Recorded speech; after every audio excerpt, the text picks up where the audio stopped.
네, 우리가 예수님을 믿으면서 예수님을 따라다니고 또 교회 생활을 한다 하면서도 어떤 때 이래 보면 옛 모습대로 살아가는 모습들이 많이 있습니다. 정말 변해야 되는데 변하지 않고 옛 모습대로 낡은 모습대로 살아가는 모습을 보게 됩니다. 그런 모습을 보시고 우리 예수님께서는 오늘 말씀에 새롭게 되라, 새 부대가 되라 라고 말씀을 하고 계십니다. 그러면 새 부대가 되기 위해서는 어떻게 해야 새 부대가 되는가, 또 새 부대란 무언가를 오늘 말씀을 통해서 저와 여러분이 깨닫고 축복된 새 부대, 새 사람이 되기를 바랍니다. 이 말씀을 나누기 전에 지난주 말씀을 잠깐 요약을 하겠습니다. 우리 예수님은 항상 겉을 보기를 원하지 않습니다. 겉을 본과 동시에 그 중심의 내면을 보고 계시는 것이죠. 그래서 자기들이 의롭고 잘났다고 하는 바리새인들과 서기관들이 예수님을 따라가기를 원했지만 우리 예수님은 그들을 받아들이지 않고 거절을 합니다. 왜냐하면 그들은 의롭고 잘났다고 자기 힘으로 살아가는 자들이었기 때문입니다. 그 마음을 아시고 우리 예수님께서는 세리마태를 보시고 정말 그 마음이 가난한 마음을 보시고 세리마태야, 나는 네가 나를 기다리고 있는 줄 알아.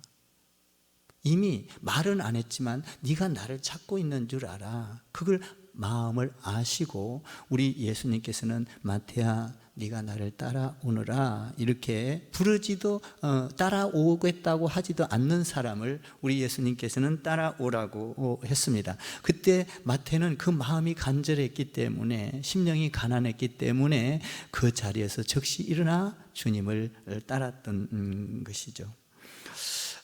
이런 말씀을 할 때 우리 예수님께서는 그 마음의 태도를 우리 예수님께서 보시고 이 땅에 온 목적을 알려주셨습니다. 그 목적이 뭐냐 하면 우리 예수님께서 좋은 예를 말씀을 하십니다.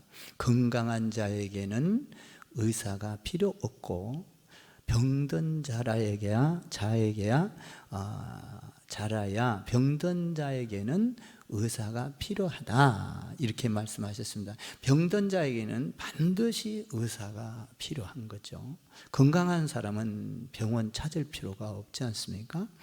마찬가지로 우리 예수님이 이 땅에 오신 목적을 분명하게 말했습니다. 내가 오신 목적은 죄인을 구원하러 온 거야. 우리 예수님한테 가야 될 사람은 온 인류의 사람이 다 가야 되는 것이죠. 우리 예수님은 이 땅에 오신 목적이 죄인을 부르러 온 거야 라고 참 명쾌하게 예를 들면서 이렇게 말씀을 해 주셨습니다. 이런 말씀을 할 때 한 무리가 또 예수님께 찾아와서 예수님께 아주 감당 못할 질문을 하고 있는 것이죠. 근데 우리 예수님은 그것을 아시고 아주 정확한 본질을 또 말씀해 주고 있습니다. 사실 우리가 예수를 믿는다는 것은 형식보다는 본질이 중요합니다. 그래서 요한의 제자들이 와서 오늘 그 14절에 보면 그 무리가 요한의 제자입니다. 제자들이 와서 예수님께 질문을 하고 따지는 것이죠. 한번 14절을 한번 읽어볼까요? 시작. 그때에 요한의 제자들이 예수께 나와 이르되 우리와 바리새인들은 금식을 하는데 어찌하여 당신의 제자들은 금식하지 아니하나이까? 여기 보면 요한의 제자들이 예수님께 나와서 묻습니다. 요한의 제자들을 살펴보기 전에 먼저 요한의 제자들을 잘 알기 위해서는 요한을 먼저 알아야 합니다. 세례 요한은 선구자였습니다.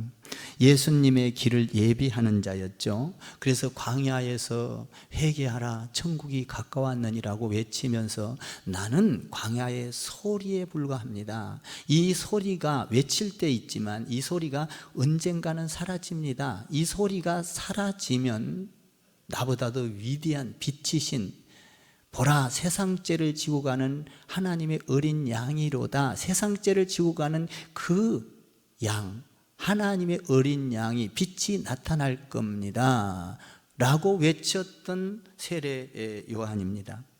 회개하십시오, 천국이 가까웠습니다 이러면서 끊임없이 그 광야에서, 사람들이 살지 못하는 그런 광야에서 정말 메뚜기를 먹고 석청을 먹어가면서 이렇게 어려운 가운데서도 그 말을 외쳤던 세례 요한, 정말 약대틀 옷을 입고 어려운 가운데도 끊임없이 예수님을 외쳤던 그 세례 요한.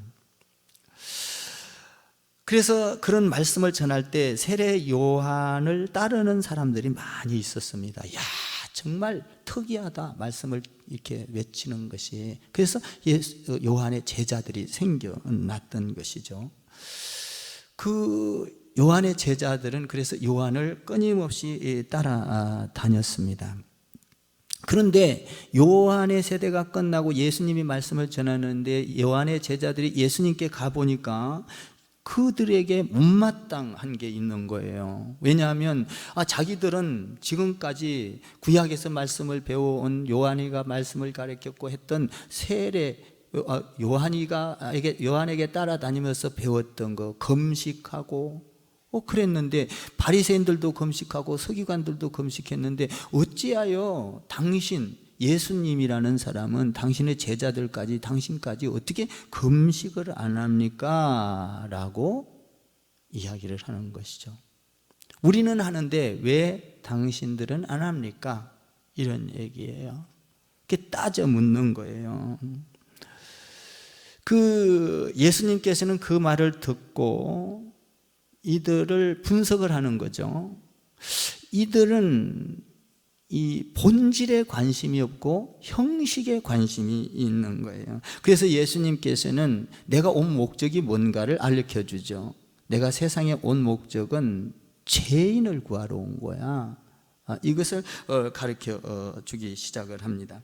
그리고 나서 오늘 이 문제를 정확하게 또 알려주기를 시작한 것이죠. 사실 금식이나 기도나 또 구제나 이런 부분은 마태복음 6장에서 이미 다 나왔던 얘기고 또 알려주셨습니다. 기도라는 것은 뭡니까? 기도라는 것은 하나님과의 나와의 관계를 말하죠. 구제라는 건 뭐예요? 나와 이웃과의 관계. 금식은 뭐예요? 나와의 관계. 이게 구제와 금식과 기도예요. 그러면 기도와 금식과 기도, 그러니까 이웃에 대한 거나 하나님에 대한 거나 이 전부 다 이게 뭐냐면 신앙이에요. 신앙이라는 것은 뭐냐면 하나님과의 관계, 이웃과의 관계, 나 자신과의 관계, 이것을 갖다가 신앙이라고 말할 수가 있어요. 관계성에서. 그러니까 하나님을 사랑한 것처럼 뭘 사랑하라? 이웃을 사랑하라. 이웃을 사랑하면 네 자신이 어떤 자인지를 알게 된다. 그것이 신앙이라고요. 신앙은 하나님과 나와의 관계를 말을 하는 것이죠. 그래서 기도를 할 때는 하나님과의 나와의 관계, 여러분들이 기도를 길게 했냐 짧게 했냐 이것이 중요한 게 아니에요. 때에 따라서는 기도를 길게 할 수도 있고 짧게 할 수도 있죠. 어떤 때는 단 1분에 끝날 수도 있고, 어떤 때는 30초도 안 걸리고 끝날 때, 어떤 때는 몇 시간, 하루 종일도 할 때가 있는 것이고, 이틀도 할 때가 있는 것이고, 그렇죠. 근데 이 기도를 얼마나 했느냐가 중요한 게 아니라 정말 하나님과의 나와의 관계, 뗄 수 없는 관계 속에서 기도를 했냐는 거예요. 그것이 골방 기도거든요. 만약에 여러분들이 아무리 많은 시간을 기도를 했다 할지라도 하나님을 의식하지 않고 딴 사람과 어떤 경제적인 것과 어떤 다른 것을 생각하면서 기도를 드렸다면 그것은 중언부언이 되는 것이죠. 울리는 괭가리에 불과한 거예요. 하나님 앞에 먹히지를 않아요. 단 1초를 했다 할지라도 눈 감고 정말 나와 하나님과의 관계, 떨어질 수 없는 사랑의 관계, 아버지와 아들의 관계 속에서 기도를 했다면 그 기도는 하나님께서 들으시고 즉시로 응답을 하는 것이죠. 저도 어떤 때는 길게 기도를 할 때가 있지만 어떤 때는 짧게 기도할 때가 있어요. 그러면 이미 하나님 이름만 불러도 이미 하나님은 아시고 내 마음속에 있는 걸 벌써 들으시고 응답이 될 때가 있어요. 이 기도라는 관계, 하나님과의 관계를 말하는 거죠. 하나님과의 관계는 참 놀라워요. 하나님의 관계 속에 들어가면 내 마음을 하나님이 싹 훑어버리는 거거든요. 보셔요. 그래서 하나님 앞에 그 기도는 짧게 했던 길게 했던 굉장히 기쁘고요, 막 소망이 생기고요, 나도 상상할 수 없는 비전과 꿈들이 막 생겨나고요, 어떤 때는 음성이 들려오기도 해요. 영의 음성. 이게 기도, 하나님과의 관계성을 말하는 거죠. 이게 중요한 거다는 거죠. 구제도 마찬가지죠. 구제도 우리 예수님께서는 오른손이 한 것을 왼손이 모르게 하라라는 것이죠. 은밀하게 하라라는 거예요. 나팔을 불지 말아라라는 거잖아요. 그러니까 하나님과의 관계, 만약에 하나님을 의식하고 했다면 받지만 내가 구제하고 나를 드러내고 하나님을 드러내지 못한다면 그 구제는 꽝친 거다, 껍데기다는 거예요. 참 대단히 중요한 얘기죠. 그러니까 온전히 하나님과의, 네가 하는 일이 하나님을 드러내라. 만약에 어떤 때는요, 하나님을 드러내면서 내기 위해서 광고를 할 때도 있고 드러낼 때도 있어요. 여러분, 그것은 하나님을 위해서 그러는 거거든요. 하나님을 위해서. 어떤 때는 감추고 할 때도 있어요. 그것도 하나님을 위해서 감추고 하는 거예요. 드러냈냐 안 드러냈냐가 중요한 게 아니에요. 중요한 건 그 마음속에 무엇을 먹고 하나님을 드러내기 위해서 했냐, 나를 드러내기 위해서 했냐라는 것이죠. 그러니까 형식은 중요하지 않아요, 여러분. 신앙생활은 그 내용, 그 마음, 우리 주님은 그걸 보시거든요. 우리가 그 마음을 가지면 항상 마음속에서 찬양과 평안과 기쁨이 있거든요. 그러니까 어떤 사람은 헌금할 때도 내 이름 부르지 마세요 그러는데, 부르고 안 부르고는요, 여러분, 목사님 자유예요. 아멘 좀 해봐요. 내가 봐서 하나님께 영광이 된다. 그래서 오병이어의 기적도 보리떡 5개와 물고기 2마리를 갖고 온 그를 드러내잖아요. 드러냈을 때 오병이어의 기적이, 성경에는 안 드러낸 사람도 있고 드러낸 사람도 있어요. 드러냈을 때 오병이어의 기적이 일어나고, 그것을 통하여 5,000명을 먹이고도 남는 이 엄청난, 다 따지면 15,000명이 넘는 이 어마어마한 역사가 일어나는 거거든요. 그러니까 우리가 어떤 형식과 어떤 자기의 전통과 방법으로 자꾸 이야기하지 말자는 거예요. 우리 예수님이 오늘 그것을 갖고 온 요한의 제자들에게 지금 놀랍게 그 예수님의 본질을 가르쳐주고 있는 거거든요. 금식에 대한 이야기를 갖고 왔을 때 우리 예수님께서 아주 본질에 대한 이야기를 가르쳐줘요.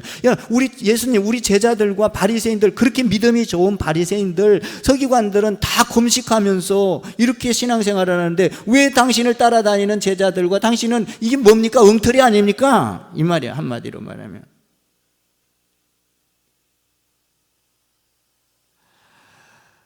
그리고 예수님께서 거기에 대한 답변을 3가지로 말씀을 하죠.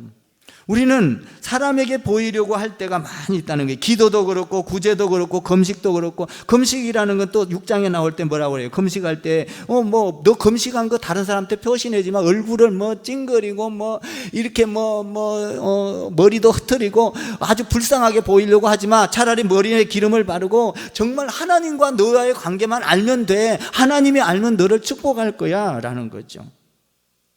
여러분, 우리는 어떤 일을 할 때 나를 나타내는 것보다 하나님의 영광이 돼야 돼요. 하나님께. 우리는 기도도 내 영광이 될 때가 있지요. 헌신도 마찬가지예요. 나를 드러내려고 하는 그 마음이 있단 말이죠. 그 예수님이 아신다는 거예요. 정말 내가 헌신을 짧게 하냐 많이 하냐 하든 그걸 떠나서 하나님께 영광이 되냐 안 되냐, 하나님이 정말 기뻐하시느냐, 정말 아무도 모르게 하나님 아시고 하나님이 축복하느냐, 이 말이죠. 우리가 자기를 잘 통제하려면은 금식이 필요해요. 참 신앙은 나를 통제하는 게 중요해요. 나를 통제. 여러분, 우리가 남을 통제하기는 쉬운데 나를 통제하기는 참 어려운 것 같아요. 여러분, 자신을 통제하는 사람은 정말 성품이 예수님 닮은 것이죠. 자기를 통제한다는 것 참 쉬운 것 아닙니다. 그래서 우리 예수님이 이런 말을 해요. 나를 따라오려거든 자기를 부인하고 너를 통제하고, 이런 얘기거든요. 자기를 이기는 것은 적을 이기는 것보다 더 어려워요. 마귀를 이기는 것보다요 자기를 이기는 것이 더 어려워요. 마귀는 예수의 이름으로 쫓아내고 내한테 들어왔을 때 기도 쫓아내는, 근데 나의 이성과 본성과 경험과 이걸 편견과 이런 것들을 이겨내기는 정말 나와의 싸움이에요. 믿음 안에서 나와의 싸움이에요. 예수님도 자기와의 싸움에서 이기는 거잖아요. 예수님 하나님 나 십자가 지기 싫어요, 못 지겠어요. 자기와 싸우는 거거든요. 그렇잖아요. 거기서 이겼어요 예수님이. 오늘 본질을 가지고 오지 않고 형식을 가지고 온 자들이 오늘 14절에서 요한의 제자들이었죠. 제자들. 여러분, 내가 아무리 아름답고 멋있는 모습을 가졌다 할지라도, 내가 아무리 화려한 기도를 한다 할지라도, 내가 남들이 보기에 정말 좋은 봉사를 한다 할지라도 내 안에 동기가 나쁘면, 내 안에 동기가 한마디로 말하면 더러우면, 한마디로 내 안에 있는 마음이 순수하지 못하다면 그것은 형식에 불과한 거라는 거예요. 형식은 하나님이 안 받아주거든요. 여러분들이 교회에 왔을 때, 야, 이 교회에 누가 어떻게 앉아있어? 어떤 예배를 드려? 설교는 잘해. 야, 이거 설교 잘하는가 보자. 여러분들이 만약에 팔짱 끼고 이렇게 이리저리 잰다면 여러분들 형식을 보고 있는 거죠. 중요한 거는요, 이 교회에 와서 내가 정말로 하나님의 말씀을 듣고 내 하나님의 말씀이 내 안에 들어와서 그 내용이 들어와서 나를 내가 변화시킬 수 있는가? 나는 하나님을 바라보고 온 그 간절한 그 마음, 순수한 그 마음이 중요하다는 거죠. 그 마음을 가지고 올 때 오병이어의 기적이 일어나고, 여러분 그 마음을 가지고 올 때 옥토가 되고 100배의 결실을 맺는 것이죠. 100배라는 거는 뭐예요? 30배, 60배, 100배. 100배라는 거는요, 100배 숫자를 말하는 게 아니라 100배라는 거는 뭘 말하느냐 하면 무한대를 말을 하는 거예요. 셀 수 없는. 100배 축복을 주셔서 한 100배 그까지 그 얼마나, 100배도 어마어마한 거지만 하나님은 그 정도가 아니에요. 무한대예요.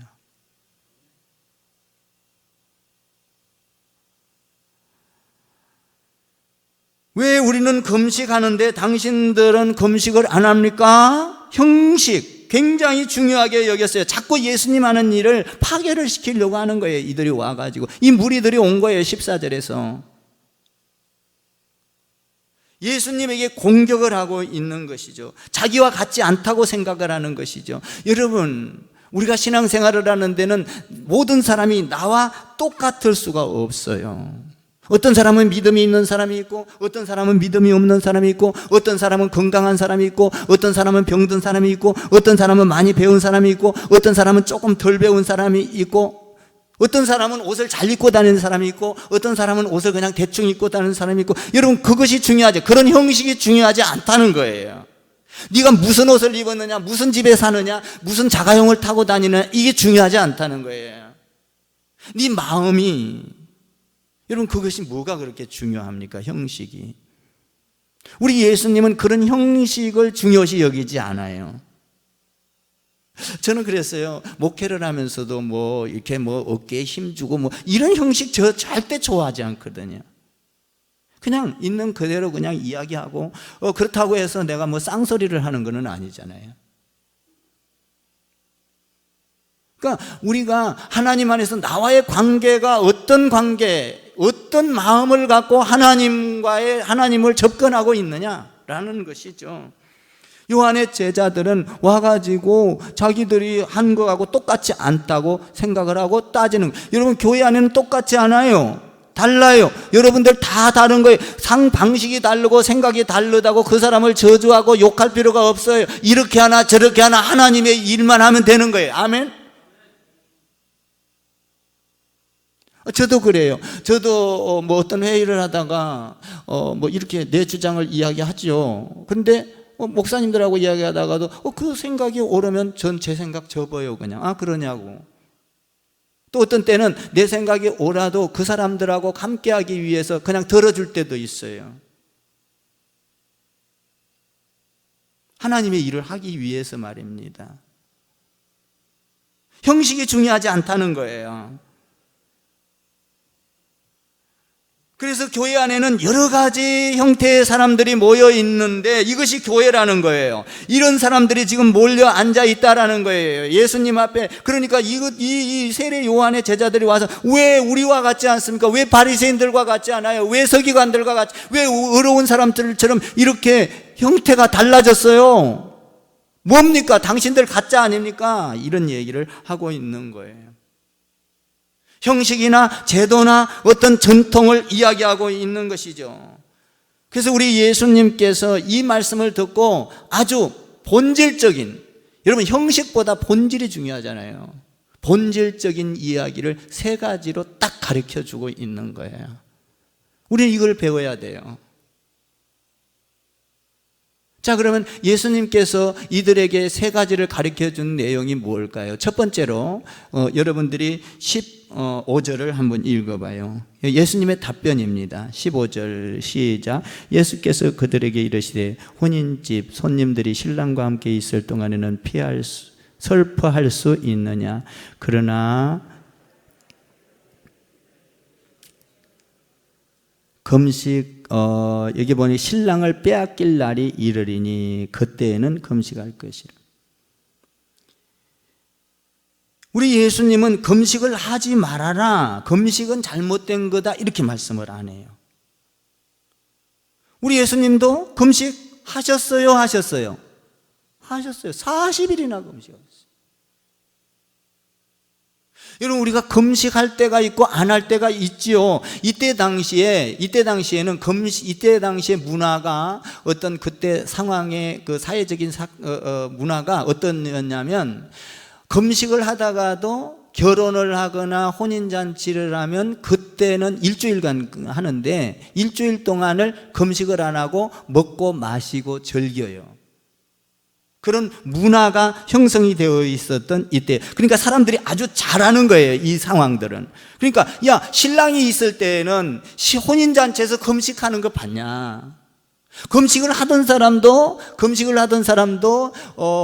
혼인잔치 때는 먹고 마시고 즐기고 춤추고 아싸 이러지 않느냐, 이런 얘기예요. 금식하던 사람도 하는데, 신랑이 있을 때에는 누가 금식을 하겠느냐? 그렇지 않다라는 것이죠. 신랑 되신 분이 예수님인 줄 믿습니다. 그 예수님이 이 땅에 있는 한 너희가 어찌하여 금식하느냐, 이런 얘기예요. 지금 신랑이 있는데, 여러분, 우리가 예수님과 가까워지면 항상 기쁩니다. 즐거워요. 찬양이 나와요. 예수님과 멀어지기 시작을 하면요, 세상에 관심이 있어져요. 예수님과 멀어지면요, 세상 방법을 자꾸 쫓게 돼 있어요. 쾌락을 좋아하고 돈을 좋아하고 물질을, 이 세상 방법이잖아요. 예수님과 멀어지면 세상 방법을 자꾸 택해요. 근데 예수님과 가까워지면 세상 방법이 멀어지면서 그런 것들이 문제가 되지를 않아요. 세상 방법이 문제가 되지를 않아요. 그런데 예수님과 멀어지면 세상 방법이 제대로 안 되면 불안하고 두려워하고 슬퍼하고 막 이래지는 거거든요. 신앙이란 어떤 거냐? 신앙이란 신랑과 신부가 함께 있는 것이 신앙이에요. 신랑 되신 예수님과 신부 되신 우리가 함께 있는 것이 신앙이라고요. 종교가 아니에요. 종교라는 것은 여러분 어떤 율법적이고 어떤 것을 안 하면 불안하잖아요. 그런데 신앙은, 우리가 예수 믿는 신앙은 내기에 어떤 어려움이 있고 부족한 게 있더라도 그 신랑만 있으면 행복한 거예요. 예수님만 내 안에 있으면. 그래서 신랑 되는데, 이 신랑 되는 신부와 신랑이 일주일 동안 이렇게 잔치를 할 때는 전부 다 거기 와서 축하해 주러 온 사람이든 뭐든 전부 다 먹고 마시고 즐기지 않느냐, 축제가 일어나지 않느냐. 그런데 그 축제가 끝나고 나면 금식할 때가 있느니라. 예수님이 십자가에 지고 나면 금식할 때도 있느니라. 여러분, 우리가 세상을 살다 보면 고난을 당할 때가 있어요. 아픔을 당할 때가 있어요. 물론 그때는 여러분 예수님이 함께 있다면 문제가 아니죠. 근데 예수님과 어떤 고난을 통하여 우리에게 예수님이 멀어질 때가 있어요. 그때는 여러분들이 아픔이 있고 슬픔이 있고 예수님과 멀어지니까 세상적인, 그때는 금식할 수가 있죠. 금식을 하면 예수님이 내 안에, 내가 너 안에, 예수님이 다시 찾아와서 우리를 회복시키시고 우리를 치료하시고 우리를 기쁘게 하시고 우리를 감동을 주어서 어떤 문제, 산을 보고 그것이 문제가 되지 않도록 우리 주님께서 폭풍을 다스리는 것이죠. 그러니까 신랑 대신 예수님이 같이 있을 때는 금식할 필요가 뭐가 있겠느냐라는 거죠.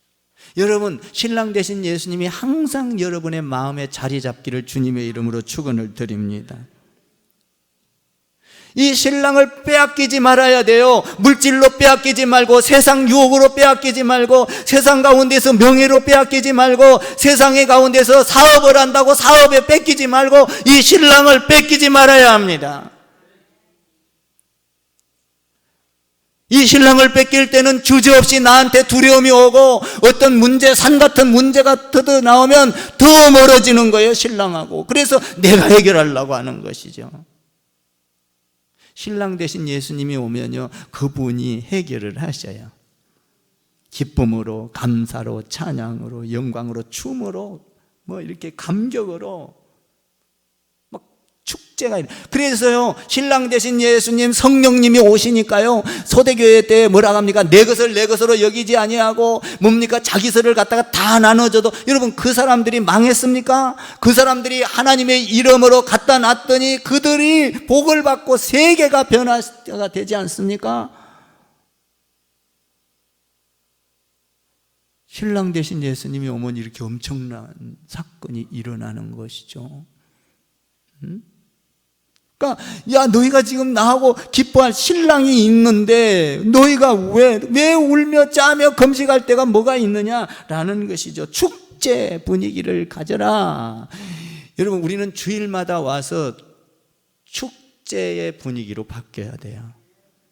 여러분의 삶이 여기에서 축제의 음식을 먹고 말씀의 음식을 먹고 기도의 음식, 찬양의 음식을 먹고 배불르게 나가서 세상 가운데 나가서 이겨야 된다고요. 즐거워야 된다고요. 세상을 이 즐거움으로 이겨야 된다고요. 세상을 덮어버려야 된다고요. 근데 교회에 와서 여러분들이 형식을 따지고 뭔가 나와 다르다고 하고 이것은 뭡니까? 요한의 제자들과 같이 이렇게 되면 교회에서도 실패요, 나가서도 실패가 되는 것이죠. 예수님의 신랑이 내 안에 들어오는 거예요. 그러면 예수님이 들어오면 예수님이 내 안에, 내가 예수님 안에 흥분이 되기 시작을 합니다. 기뻐지기 시작을 합니다. 찬양이 일어나기 시작을 합니다. 우리가 가는 곳마다 기쁨이 돼요. 노래를 하게 돼요. 춤을 추게 돼요. 여러분, 상대방을 기분 좋게 해줘요. 여러분, 상대방을 만나도 그냥 미소를 잃지 않아요. 왜? 신랑 되신 예수님이 내 안에 있기 때문이에요. 여러분, 이 사람들은 어떤 두려움이 없습니다. 여러분, 우리가 새빵살이를 하냐, 좋은 집을 사냐, 이게 중요한 게 아니에요. 예수님이 있느냐 없느냐. 여러분들이 교회에 와서도 여러분들이 예수님이 내 안에 있느냐, 이게 중요한 거예요. 그러면 100배의 결실을 맺게 됩니다. 하나님의 말씀이 쭉쭉 들어와요. 그 말씀이 능력이 돼요. 기적이 되기 시작을 하는 거예요. 여러분, 내가 좋은 차를 타고 다니냐, 나쁜 차를 타고 다니냐, 이거 그렇게 중요합니까? 물론 세상 가운데 형식적으로 굉장히 중요해요. 야, 저 사람은 이상한 정말 외제차를 타고 다니면, 야, 잘 사는가 보다. 야, 능력이 있는가 보다. 그런데 그것이 예수님한테는 중요하지 않다는 거예요. 그거는 여러분 이 땅에서 누리는 거고요. 영원한 것은 그거하고는 전혀 별개입니다.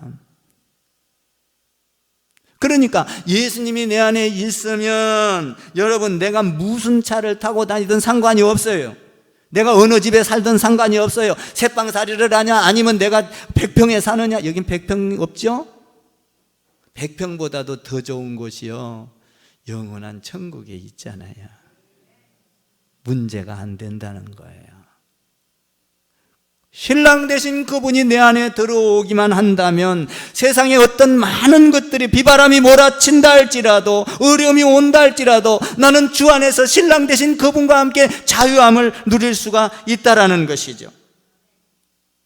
나는 여러분들이 신랑 되신 예수님과 멀어지지 않게 되기를 주님의 이름으로 축원합니다. 멀어지면요, 돈이 더 중요하게 되고요, 물질이 더 중요하게 돼요. 그런데 예수님과 가까워지고 신랑 되신 예수님이 내 안에 들어오면, 잔치의 분위기가 일어나면 그런 게 문제가 안 돼요. 춤을 추게 돼요. 기뻐져요. 할렐루야. 그 대표적인 예가 구약에서는요, 아브라함이에요. 아브라함 기억하시죠? 하나님이 함께 했어요. 신랑 되신 그 하나님이 함께 했어요. 영적으로 찾아왔어요. 아브라함아, 내가 너에게 지시한 땅으로 가라. 왔어요. 대표적인 예. 그런데 이렇게 살다가 보니까 정말 양들이 많아졌어요. 노다고 자기 조카 양하고 아브라함 양이 많아졌어요. 그때에 신랑 되신 하나님이 그 안에 있으니까 노색에 뭐라고 합니까? 야, 우리 형제지 않냐? 우리 친척이지 않냐? 싸우지 말자. 네가 우하면 나는 좌할 것이고, 네가 좌하면 나는 우할 거야. 네가 선택해. 이게 뭐예요? 하나님이 안에 들어와 있기 때문이에요. 신랑 되신 하나님이 없었다면 그렇게 할 수 있는 조건이 아니죠. 그런데 그렇게 하니까 롯이 선택을 했어요. 그리고 나서 신랑 되신 하나님 앞에 아브라함은 뭐라고 합니까? 아브라함, 하나님이요. 바라보니까 신랑 되신 하나님이, 야, 동서남북을 봐. 나 너에게 다 줄게. 하나님이 들어오면 문제가 안 된다는 거예요. 세상 것이. 아멘이십니까? 그 하나님이 들어오면 여러분, 내 거를 포기할 수 있는 능력이 생겨요. 그러나 그걸 포기하고 나면 하나님께서 여러분을 가만히 놔두지 않는다는 거예요. 100배의 축복, 10,000배의 축복을 허락하신다는 거예요. 이걸 믿어야 되는 거예요. 이분이 하나님이라는 거예요.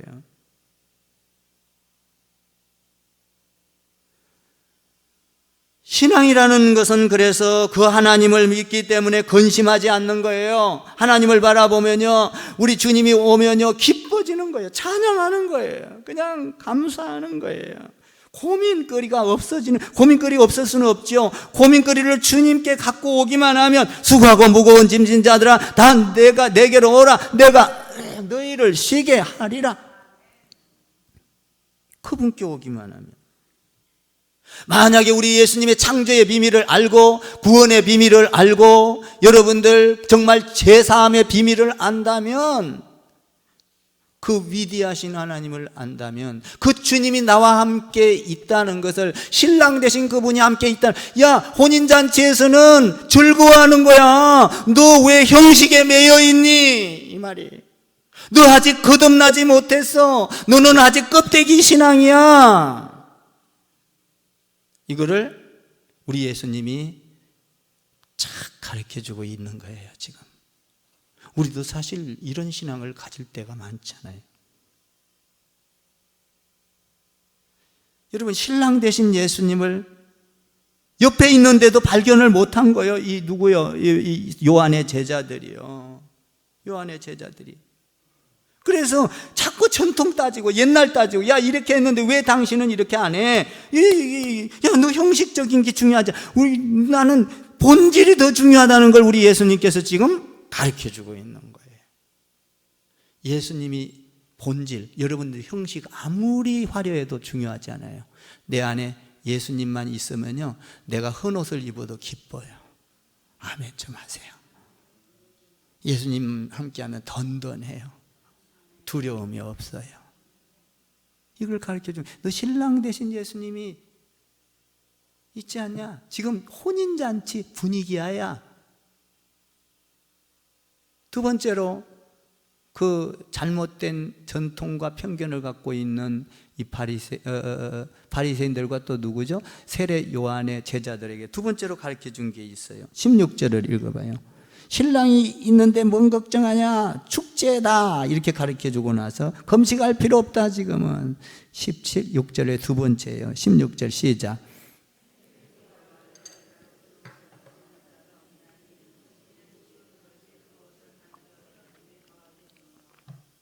여러분, 우리 예수님께서는 아주 쉽고 간단한 걸로 예를 들어서 착 가르쳐주는 거예요. 여러분, 이 예가 중요한 게 아니에요.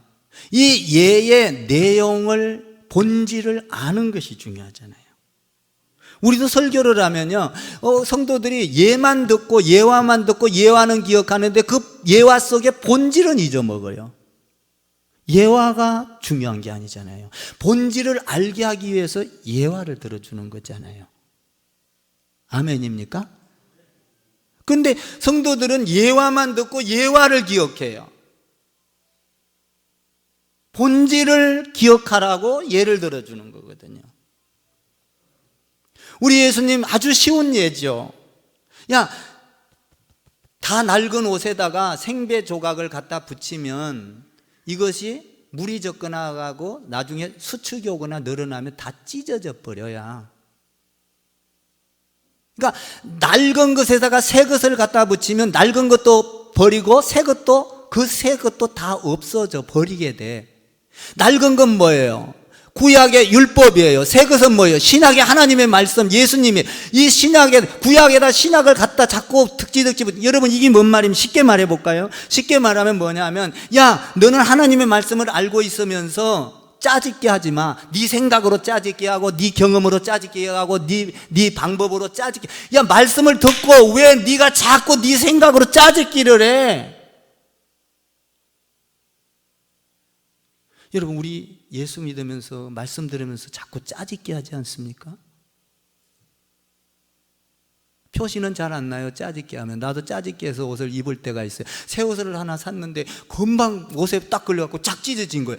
너무, 제가 이 공사하면서요, 새 옷을 입고 딱 처음에 샀는데 이거 잠깐 뭐 하고 가서 목사님들 만나야 되기 때문에 양복을 입고 왔단 말이에요. 근데 옆에 딱 있는데 못에 쫙 걸려서 쫙 찢어진 거예요. 얼마나 아까워요. 1, 20만 원짜리도 아닌데. 짜집기 해야죠.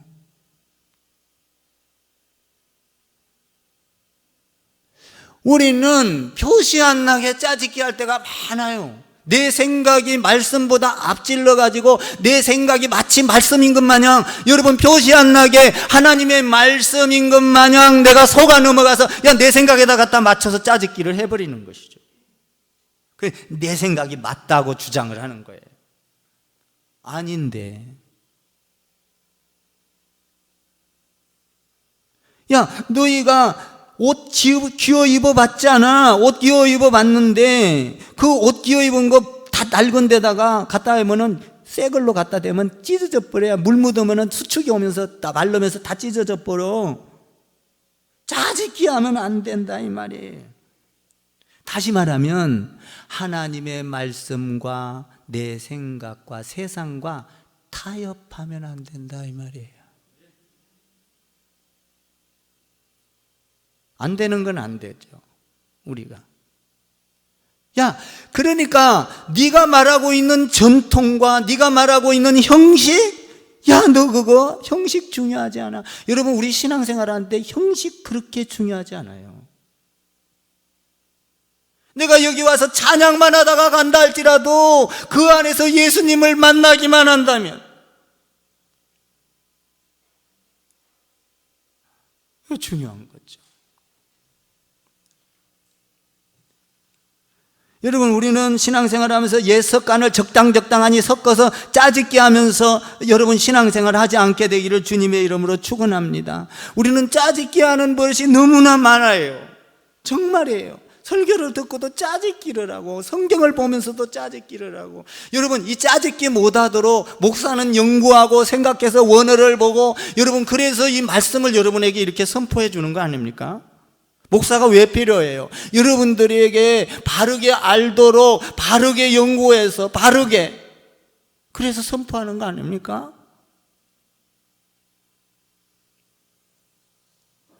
옛것을 벗어버리라, 그리고 새 옷을 입어라. 옛것은 갖고는 안 된다는 거죠.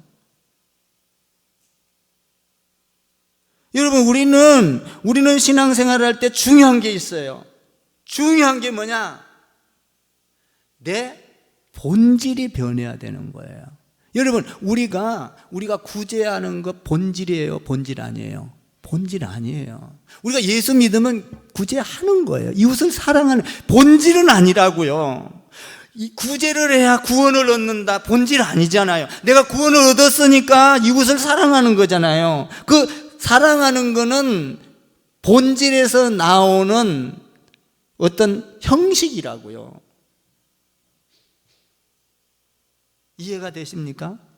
그럼 신앙의 본질은 뭐예요? 신앙의 본질은 내가 변하는 거예요. 예수 믿고 내 안에 예수님이 내 안에, 내가 예수님 안에 사는 거예요. 본질은 뭐예요? 물이 변하여 뭐가 돼야 돼요? 포도주가 돼야 되는 거예요. 우리는 맹물이었어요. 변하여 뭐가 돼야 돼요? 포도주가 돼야 돼요. 생명이 돼야 되는 거예요. 이게 본질이라고요. 이 본질이 물이 변하여 포도주가 변하면, 잔치에서 그랬잖아요. 물이 변하여 포도주가 되면, 본질이 변하면 어떻게 되느냐? 행동은 자연히 본질에서 나오는 거예요.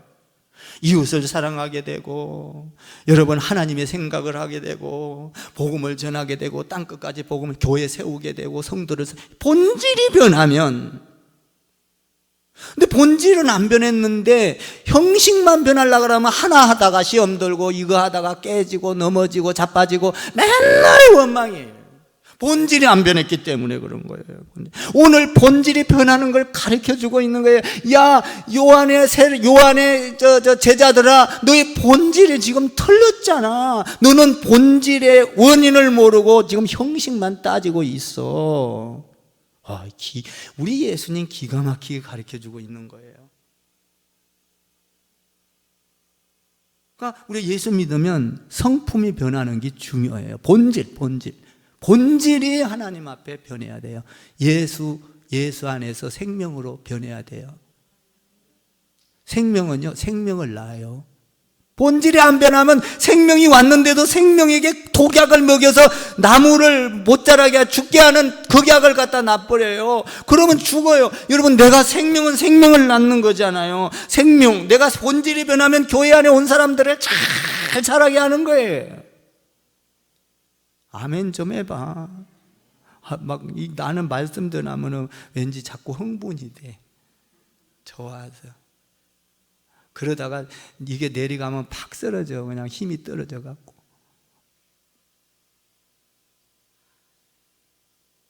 세 번째로 예수님이 가르쳐 준 거 배웁시다. 그 17절이 있어요. 세 번째로. 첫 번째로는 뭐였어요? 첫 번째가 신랑 되신 예수님을 받아 네가 내 안에. 두 번째는 본질이 변해야 돼, 이 말이에요. 본질이 안 변해다 덕지덕지 갖다 붙이면 안 된다 이거예요. 너 자꾸 붙이지 않냐? 세 번째 한번 봐봐. 17절 시작.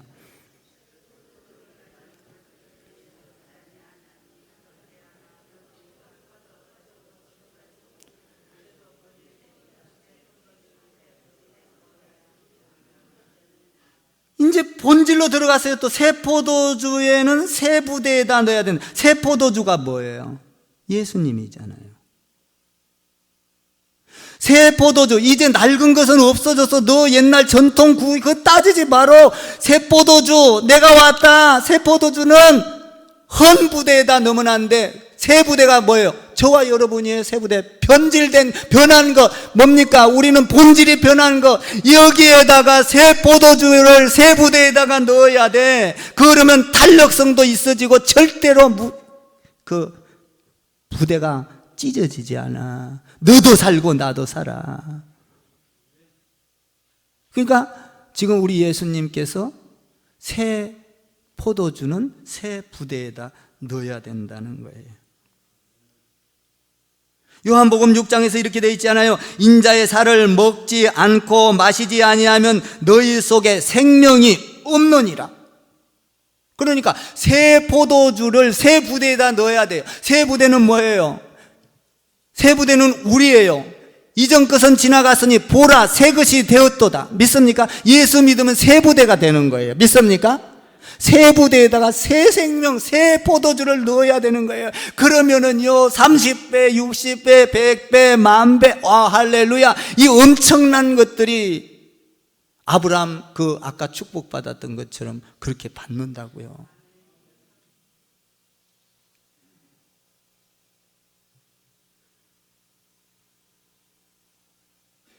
예수님의 여기에서 이들의 질문 속에서 우리 예수님의 답변은 뭐예요? 당신들이 너희가 지금 정말로 거듭났니? 구원받았니? 새 부대가 되었니? 새 부대가 되었는데 왜 자꾸 덕지덕지? 아니면 왜 상황 파악을 못해? 이렇게 말하고 있는 거예요. 신랑이 왔는데 왜 상황 파악 못해? 왜 덕지덕지 붙여? 새 포도주는 새 부대에 넣어야 돼. 우리가 변해야 돼요. 예수 믿으면 본질이 변한 거예요. 여러분, 물이 변하여 뭐가 됐죠? 우리는 포도주가 된 사람, 생명이 된 사람들이에요. 생명을 낳는 여러분 되기를 바랍니다.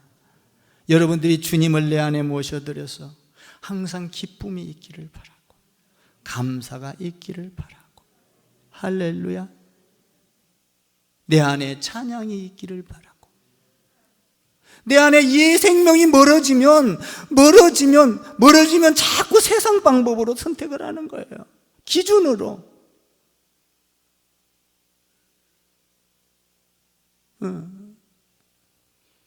우리는 주님이 생명 그 새 포도주가 들어오면요 주의 일이 그렇게 기뻐요. 그냥 여러분 혹시 주의 일을 하다가 주님이 멀어지면 다른 이 헌부대가 되려고 그러면 금식하세요. 그때는